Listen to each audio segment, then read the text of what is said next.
dude. It's time to start my show. Hi, everybody. Welcome to episode 4 of the Grumpy Buddy. We're at a wonderful home show that we're doing home stuff and food, and we are in my living room today. I hope that this is a bit of a change for everybody because I wanted to take a break from food and talk about some of the other stuff that's my passions, and one is like decorating at home and doing things my own way at home. So I thought the best way to start with that would be to talk about silk flowers and flower arrangements. You know, when I first learned how to do some of the stuff that you see here, I was pretty intimidated by everything, to be honest. I was intimidated by the flowers. I was intimidated by how to make an arrangement or a wreath or a centerpiece. And I would see these gorgeous things and I couldn't figure out how to replicate that. So I took some time and I learned, and I took a couple classes, and I think I have enough knowledge here to share some of the things that I have learned, some quick things, obviously, to hopefully get you over that hump of intimidation and get you into the store to buy your own synthetic flowers and maybe try some home arrangements for yourself, a centerpiece, or even better, making a spring wreath, something like that for outside of your front door, like my romper. So I don't know if you can see elbows here too. Oh, come here. See, say hi. Okay, he says hi, I promise. So let's get started. So let's talk about what synthetic flowers actually are. Well, they're synthetic, which means that they're not real.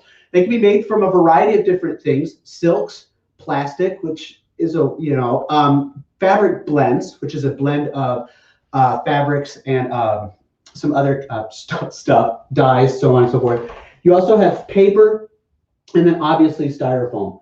I really like to work most with fabric plants. I find sometimes that a silk flower, although they're absolutely stunning and gorgeous, can be very expensive. And so, you know, your favorite store, your favorite big box fabric store, like, you know, the one that says, you know, the female's name, and then the other one that's like the guy's name, get it? Yeah. You can go there and they have these wonderful selection of fabric flowers. They'll have some silk flowers and other stuff to work with. I love these because I can save them and then take them out of the arrangement. I can mix and match them as I see fit for different seasons, and I can reuse them, which is something that I absolutely love to do. I like the idea that when I get bored with an arrangement, of being able to take it all apart, put it away, put something else in, change it with the season or a party, and it's great. So you may think to yourself, I have absolutely no idea about color, what will match in my room, what will match in my house, or how to make an arrangement that I think will, you know, not clash. I have well, I guess that thing called is a hack, and it's paint swatches. Okay, so the first thing that I like to do is I will use the colors in my house. So yeah, I have a rug here. It's got reds and orange and greens and blues. And so I can pull out some of these colors, like the blue here, maybe the green, and that yellow. And this will give me a palette that I can work with. You'll also notice that the corresponding colors, in addition to the color that I'm trying to match, so I have a lighter and a darker, which will help me identify tones. And as long as I stay within this color tone when I'm at the flower store, I know that whatever I bring home in this color tone or this color tone or this color tone will match with everything in my home. Isn't that great? So I can go and I can say, all right, that I have such an eclectic group of colors in my house. I want to pull out those blues or the pink maybe that's in that. So I will take this dark blue right here and another color, maybe that red here.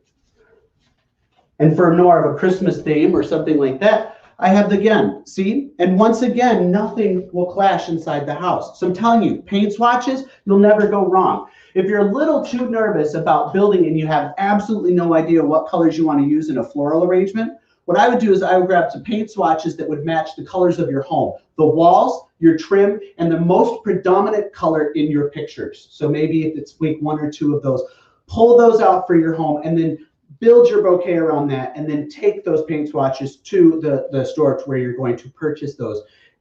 And you'll, like I said, you'll never clash. Pretty easy, right? So why do we want to have these flowers? Well, one, they're fun. They don't die. You can, as long as you take care of them, they last for years. They're so much fun to play with. You can pose them. You can, as you get more advanced, you can actually kind of like even build these up, which we'll talk a little bit later, but they're a lot of fun.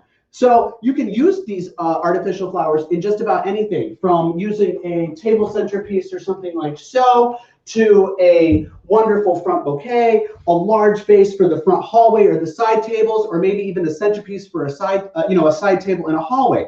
The ideas of these things are endless. And again, you're able to reuse these things. So you're not throwing this stuff away and then going out and buying new, or buying these flowers that last a week or so and then having to throw those away and then get more. You know what I mean? It's just, they're wonderful. Quality is different. Like I said, you get what you pay for. So I would suggest, trying to like find, your big box stores will have the best qualities. I'd shy away from buying them online, to be honest. You kind of want to see these in person.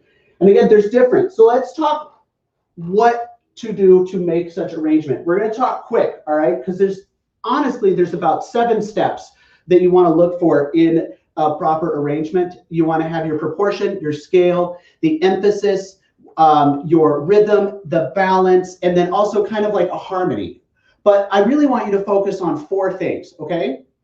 Emphasis, harmony, proportion, and balance. So let's talk first with proportion. Proportion is going to be the total relation of the piece that you're making. So the proportion from the flowers all the way at the top to the bottom here. Scale would be the scale of the arrangement in proportion to your container that you're putting it into.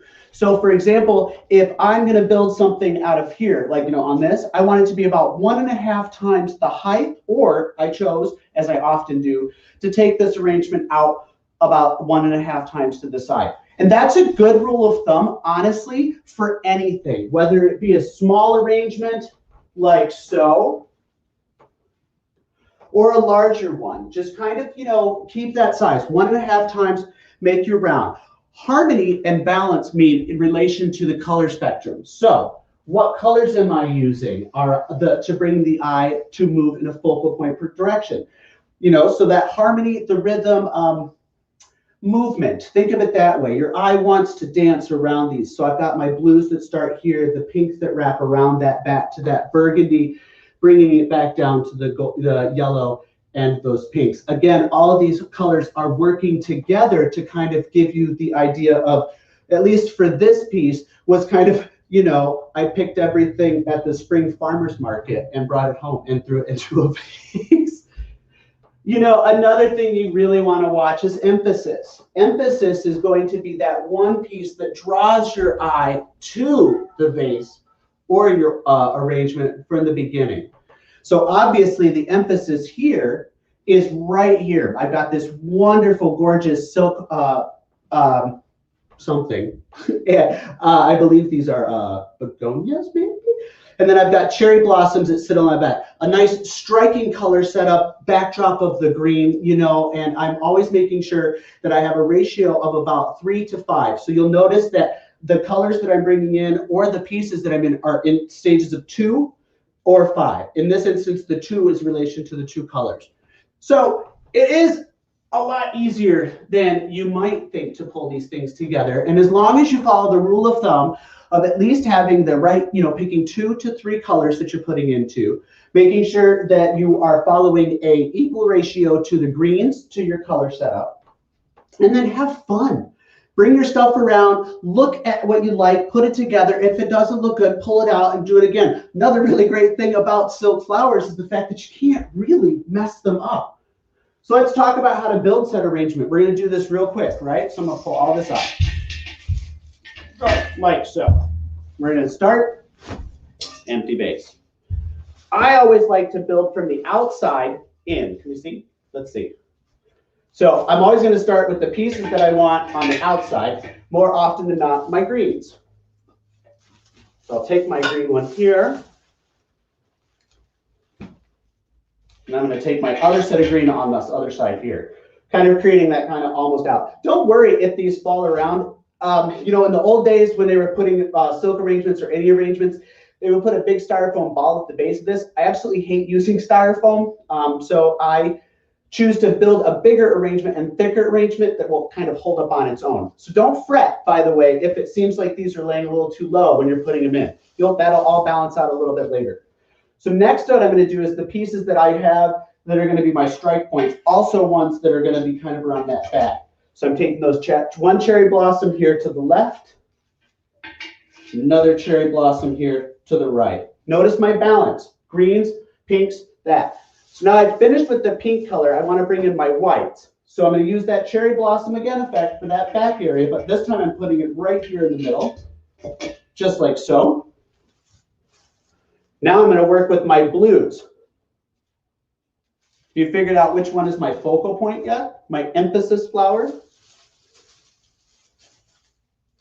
So as I work around, I'm building inwards from the outside. My greens on the outside, then working on those larger kind of stick, if you're working like sticks or pieces like that, coming on the black. So now I'm taking this red cherry blossom, I'm going to poke that right in between this white. It's always a good idea. You can take your pieces, and the nice thing, because each synthetic flower oftentimes has a little bit of a metal rod that's been wrapped around in the plastic, so they're a lot easier to mess with.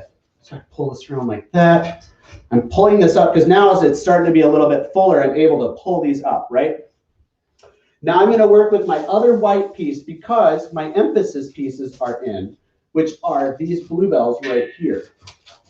So I'll set that bluebell up here, and I'm going to tuck my white piece here right to the right so that the eye kind of naturally draws down from that white frond that you see right here to the white begonia. I'm going to put some pink over here as a contrast color to the opposite side of the pink. And you might think that all those pinks will clash, but they didn't clash because from my paint swatch, they're the same tone.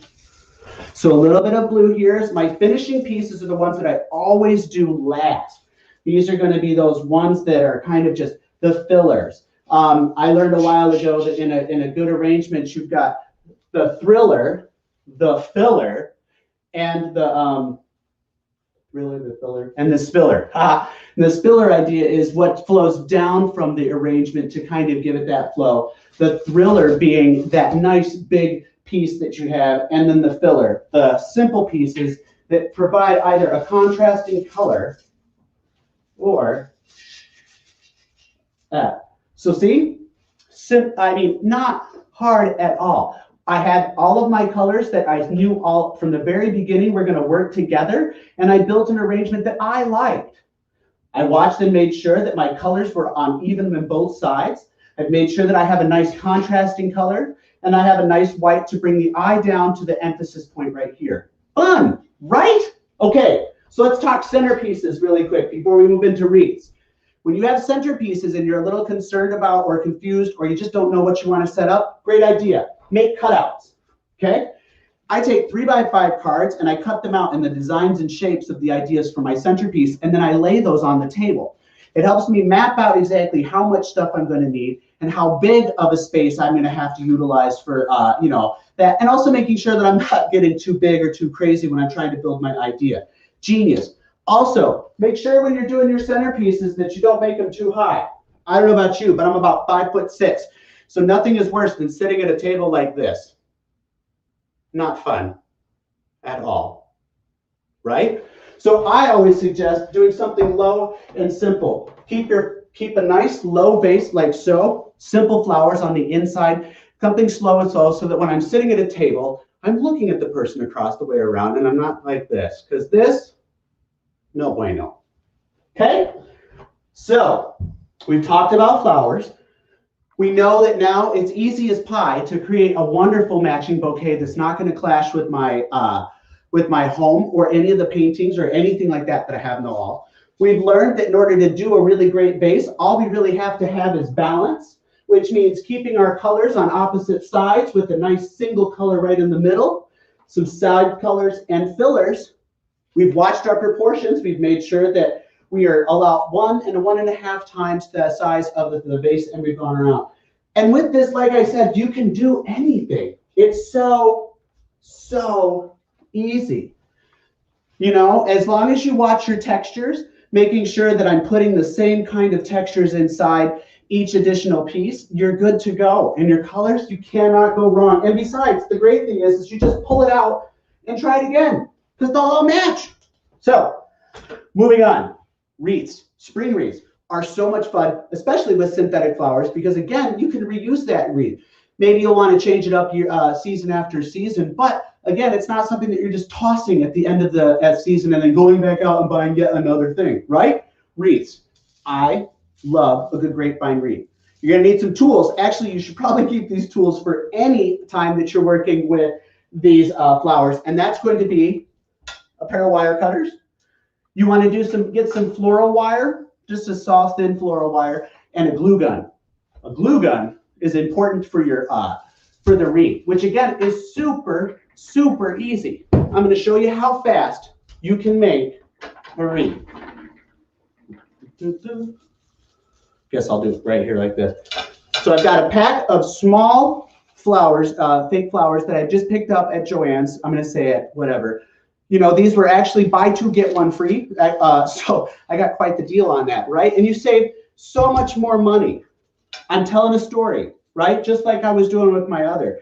I always like to start at one point here, work my way around so that I can kind of, the eye naturally has that rhythm to take it up, you know, and around the rim. So I'll start right here, like that. Again, I'm just watching my colors. I've already, you know, I'm using the same color system that I had before. Just pull that in. You'll see that I'm just pulling my these pieces in. It's so easy to create whatever you'd like. Just remember when you're making a wreath, if you're doing it for your door, make sure that the width of your wreath is in proportion to the door. So basically, you don't necessarily want to shut the screen door on your wreath and then suddenly be picking up flowers at the end of the, you know, at the end of your, at the bottom of your door. So I'm just pulling this up. Same rule of thumb as I had with my wreaths or my bouquets. I'm just trying to create a simple balance. I've got 2 to 3 colors here that I'm working with. Just stuffing those in there like so. Something that you would go, and again, you can have as many flowers you want, man. I would, you know, I would deck this all the way out. But this right here, this wreath was $3.68. I picked up all of these flowers for less than $8, and I made this wreath just like this. And again, I mean, you can add as much or as little as you like, and it's something that is so uniquely to you. What you like, your colors. You're not stuck trying to, you know, find something that is, you know, what somebody else wants. It's what you want. And that is the great idea about things. So in closing on working with silk arrangements, whoo, it's hot in here. It's springtime. We are talking about the wreaths. So we'll start back again with our arrangements. Watch your proportion, your harmony, your rhythm, and your emphasis. Emphasis always being that focal point that draws your eye in a rhythm around the balance of your arrangement. Colors on both sides, you know, another single color right down in the middle. Always use your paint swatches for keeping track of making sure that your colors and stuff like that are good. So we are all done with this part of our show. We are going to break here for 1 minute while I move the camera set up to our next set back into the kitchen, I guess, where maybe we belong. So take this moment to go ahead and look at some of the other shows that we offer on iLogic's Media Network. You know, before I even got started, I forgot to even thank them. I would be nothing without iLogic Media and the opportunity that they're giving me to really grow my show, to do the things that I like, to learn and make mistakes. So please go on Facebook or go on YouTube, subscribe to iLogic Media, subscribe to my show, go to Facebook, like them. And then while we're at this 1 minute break, you can go, please just look at some of the other options that we show to offer. I cannot tell you how great, what great content that we all have to share. So see you in just roughly 1 minute, okay?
How awesome is that, right? We have a commercial. And we're loud. We're good? Okay, so we have quite a bit of an echo that we're dealing with for right now. That's okay.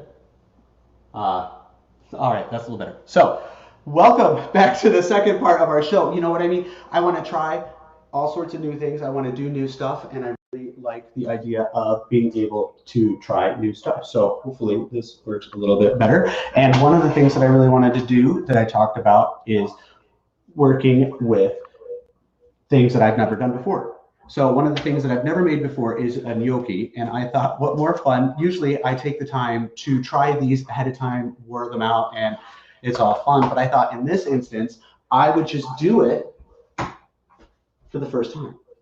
So the first thing, only things that I will tell you that I did right off the bat is I have boiled my mashed potato, or I'm sorry, I have baked my mashed potatoes on 400 degrees for about 40 minutes to an hour.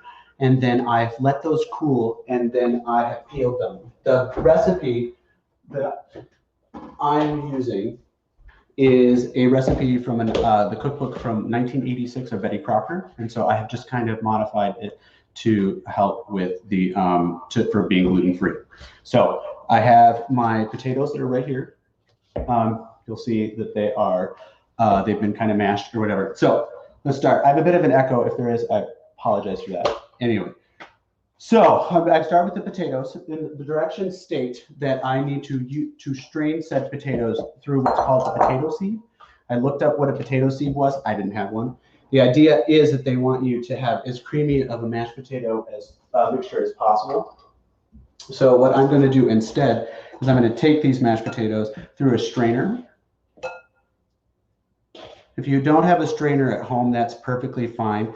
You can kind of just push these through the strainer like so. Just mash them really well. So let's just say, this is why the grumpy bunny stuff doesn't work sometimes. So we're going to mash these up.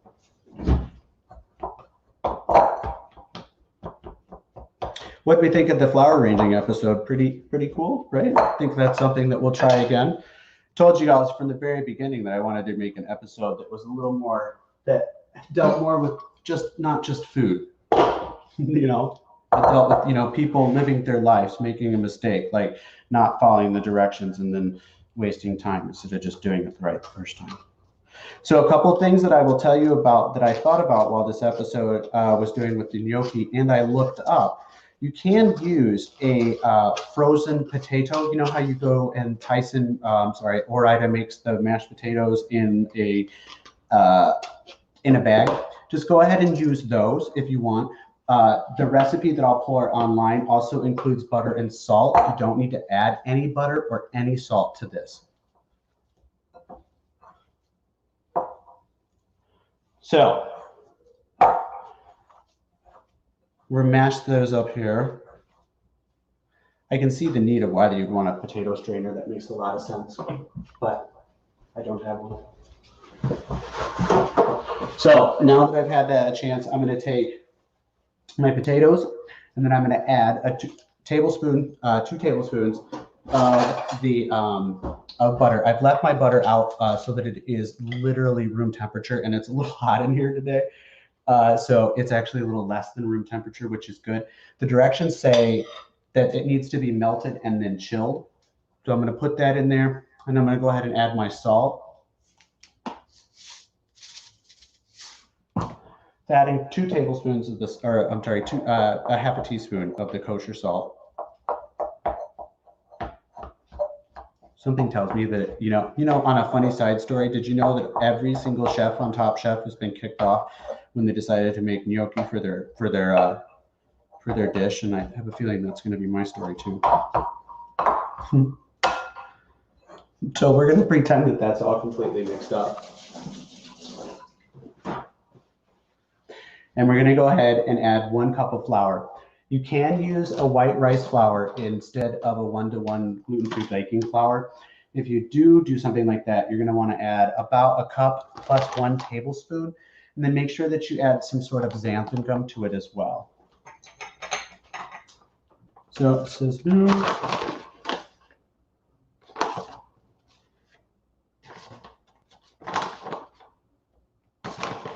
just remember, just like in making any kind of dough set, that less is more. So I started basically with a half of cup, which I'm going to put in here.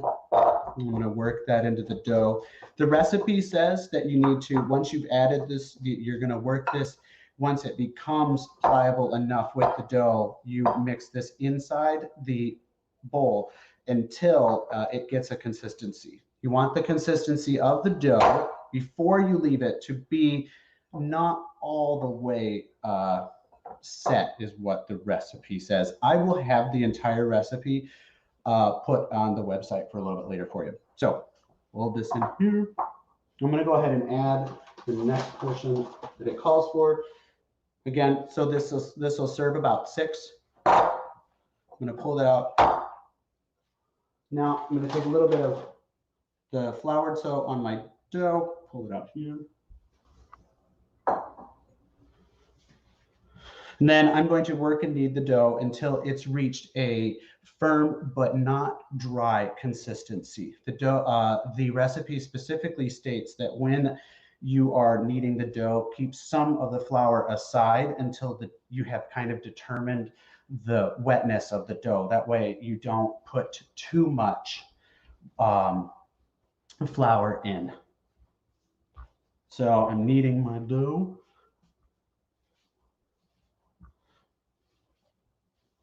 Until I've got it all worked out.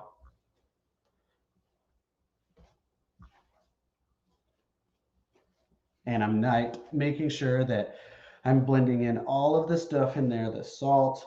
Now this recipe doesn't use eggs, so it is vegetarian and it could be made vegan, provided that you're using obviously a vegan appropriate butter.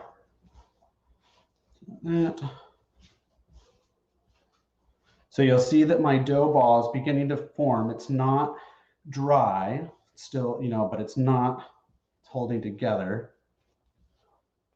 I'm going to keep adding it because you want the dough to be damp, but you don't want this dough to be sticky. Okay. So you just kind of want to make sure that as you're mixing it in, less is more. It's always so much easier, especially when you're working with things that are temperamental like this, to just go slow. So add as little bit as you can so that you get that right. Because, you can't add water to something like this. Remember the cookie episode where we added water? How did that turn out, right?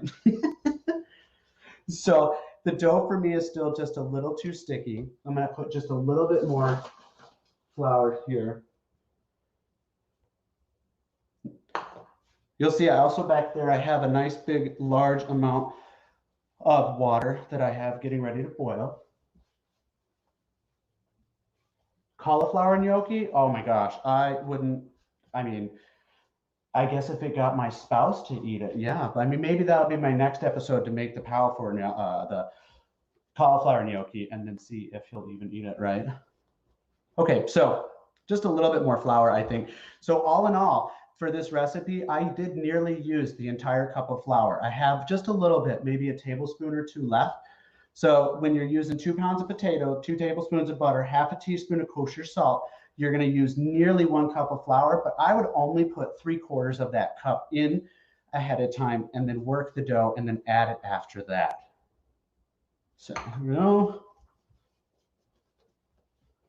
So I've taken this thing in the ball. The instructions say that you put it away for a little bit and let it sit. We're not going to do that. I know, right? So we are going to take, next it says, take a handful of dough, work that in your hand a little bit to kind of work out a lot of the seams or cracks or anything like that. Then on a floured surface, we're going to roll the dough until we've got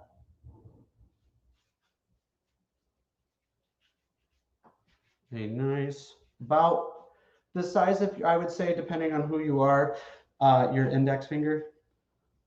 This one, right inside your index finger. So I've rolled this out, and then I'm going to let it sit for a little bit while I do the next one. The instructions specifically say to let it sit. So I would suggest that we let it sit. They actually make these little gnocchi things that, so I found out that you can get that tell you exactly the width and the height and the length, and they even have these little divot things to make sure that you have the perfect little gnocchi things. I was told that I had to successfully make gnocchi before I was allowed to venture to that next set. So one of the doughs that, or one of the instructions specifically stated when it comes to the gnocchi rolls out that you don't want to have any cracks, and that I've let it sit for just a few minutes, okay? You know, I wouldn't necessarily use an almond flour. I would stick to a white rice flour rather than an almond flour. I'm not as familiar with the baking qualities of making a pasta with that. So you might want to work a little bit with that. I know that there's some stuff that does come with an almond based on it, but I would probably use a white rice flour. So the instructions then say, with a sharp knife, to cut 1-inch pieces here quickly.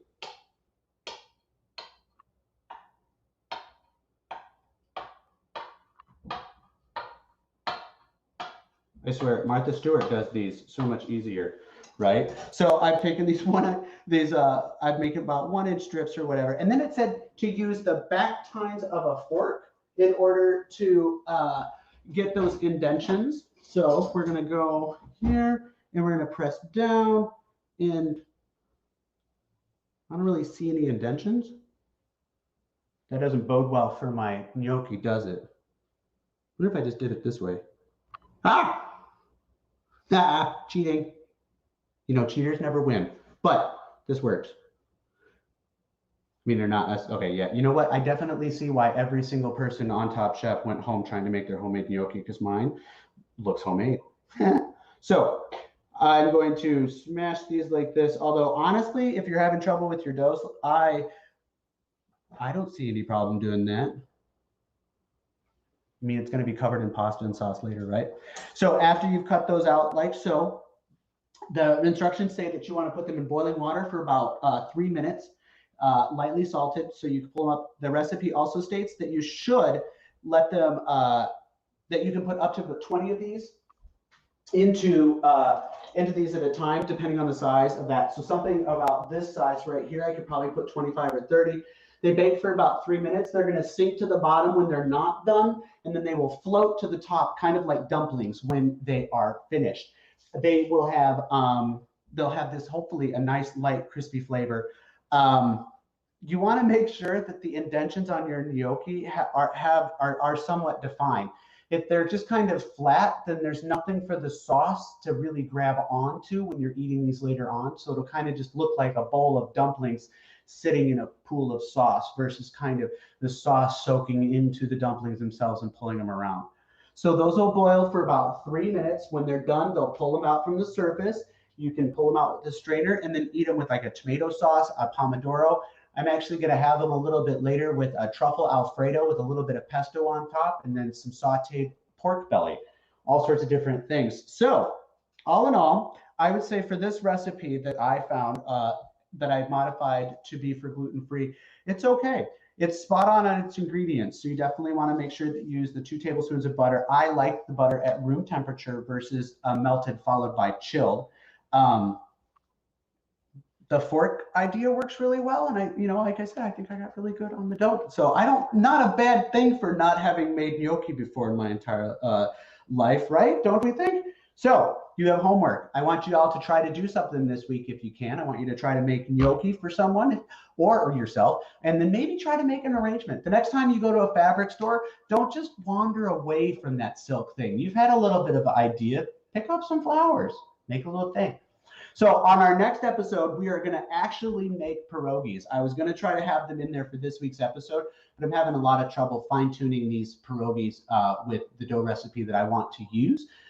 So I'm going to bring those to you in 2 weeks. And I think instead of that, we would make a whole dumpling episode. So we'll make everything from all sorts of dumplings. And we're going to make a gluten-free chicken and dumplings casserole, and then we're going to make a chicken and dumpling soup, and pierogis, and it'll be a lot of fun. I can't thank everybody enough. I'm looking at the wrong camera. I can't thank all of you enough for taking the time to watch my show. I can't thank iLogic enough for being so awesome and making sure that they have absolutely everything that I need to be a success. I'm new at this. This is such a wonderful opportunity and a new venture, and I just absolutely appreciate everything that they do.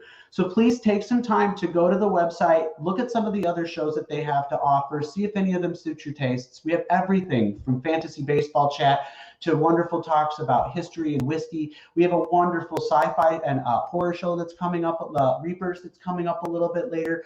These are all really great things, really great content. And we couldn't do anything without iLogic behind us. So again, I cannot thank them enough. I thank all of you so much for taking the time again to watch my show, and I will see you again in 2 weeks, all right? I'll be around here for just a little bit if anybody has any questions. Otherwise, we'll see you in 2 weeks. Bye.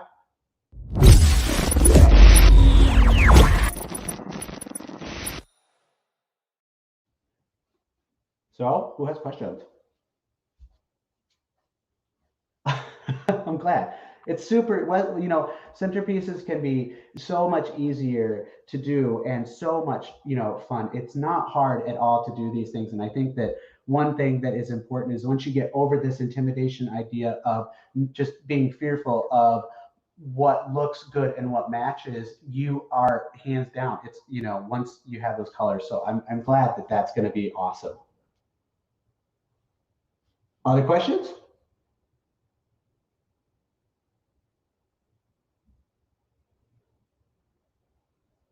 Well, great. Well, thanks again, everybody, for watching my show. Catch me again in 2 weeks. And then also, you can always follow me on Facebook and on Twitter. I have a lot of the, I'll always be posting a lot of different tips and tricks and stuff like that for the things that I do out the week. And thanks again.